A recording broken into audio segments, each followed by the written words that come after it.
hello good morning এইটো মোৰ mini blog নহয় এইটো আজি লং এটা ভিডিঅ' হয় মানে দিনটোৰ দেখাম সো আজি মই ভিডিঅ'টো ব্ৰেকফাষ্টৰ পৰা আৰম্ভ কৰিছোঁ যেহেতু আজি মোৰ উঠা দেৰি হ'ল সো মই ৰাতিপুৱাখিনি কৰিব নোৱাৰিলোঁ তো এয়া মই চাহ আৰু পিঠা বনাই ল'লোঁ আজি ব্ৰেকফাষ্টত খাবৰ কাৰণে বহুত দিনৰ মূৰত বনালোঁ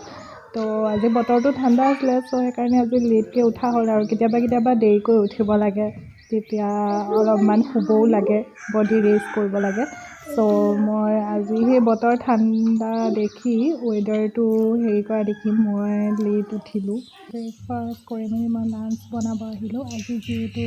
আমাৰ ভেজ হয় সো মই ট'টেলি ভেজেই বনাইছোঁ তো এয়া মোৰ লাঞ্চৰ আজি ৰেডি হৈ গ'ল ভেজ ট'টেলি পূৰা ভেজ থালি সো এয়া খাই মেলি আমি অলপ বাহিৰত কামো আছিলে সো ফুচকা খালোঁ কাম চাম কৰি মেলি আহিলোঁ আহি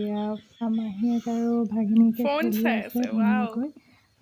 তো ইহঁতৰ অলপ ভিডিঅ' মই কৰি থ'লোঁ সো এয়া কৰি মেলি থাকি গধূলি হ'ল চাহ তাহ বনালোঁ ভিডিঅ'টো আজি ইয়াতে শেষ কৰিছোঁ নেক্সট ভিডিঅ'লৈ